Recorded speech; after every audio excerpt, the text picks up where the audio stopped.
விரைத்து போனவை நீ உறுதியுடன் நீட்டிய கரம். அக்கரத்தில் என்னை நோக்கி பிடித்திருந்த அப்பழுப்பு மஞ்சள் பழம் வார்த்தை ஒன்றில்லாத கண்களில் நானும் அத்தனை உறுதி.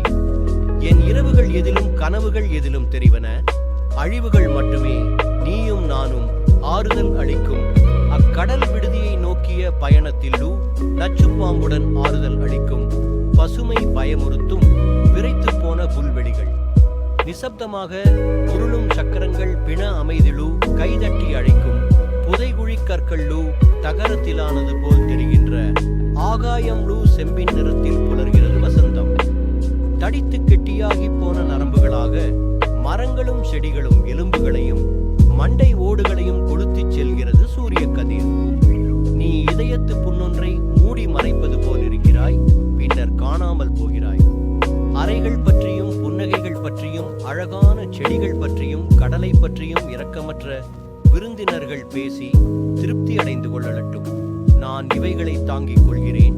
ஒரு வகை தொண்டு போலலு வெயிலில் ஒரு மனிதனை தூங்க வைக்க முடியுமா? முடியுமெனில் என்னை எப்போதும் கிடத்தி பார்க்கும் இடமும் அதுதான் நான் கிடப்பேன். ஒரு பிணத்தைப் போல, ஒரு பல்லையைப் போல என் இரவுகள் எதிலும் கனவுகள் எதிலும் தெரிவன. அழிவுகள் மட்டுமே